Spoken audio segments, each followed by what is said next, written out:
basically, my first impression throughout the conference has been that pretty much most of the participants here have seemed to come to the conclusion that the mainstream approach that has led us into the current economic crisis, which many thought a year ago had been shattered, has not been shattered. I think people generally are quite shocked by that, actually.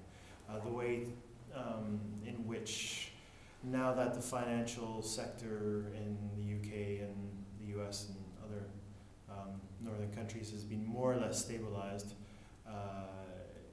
that it's back to business as usual, in a sense. And I think Andrew Steer's presentation of the white paper was a good demonstration of that, because although he said that the financial crisis affected their way of doing things, he didn't really demonstrate that in his presentation of how anything was different from before. And he even used his response to some of the questions to make a plug for structural conditionalities, and said actually structural conditionalities were a good thing for Indonesia, for instance. And so I think that's quite a political plug he made there. It's his opinion, but it definitely does not show a change in consensus whatsoever.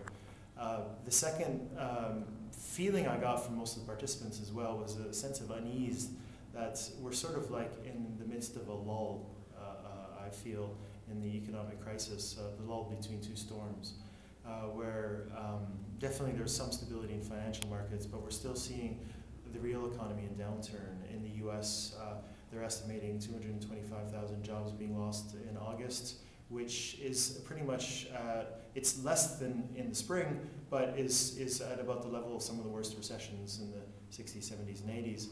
And we're also seeing Europe still in recession, UK still in recession, really massive knock-on effects in East Asia, Africa, Latin America. And the sense that this is still working through the system. And we're going to see, the worst is not over yet, particularly for developing countries.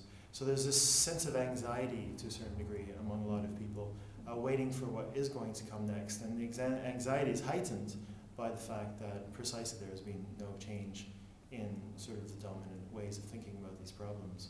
And that would sum up my concerns and my impressions of this conference, but it's been great, and the people here are wonderful.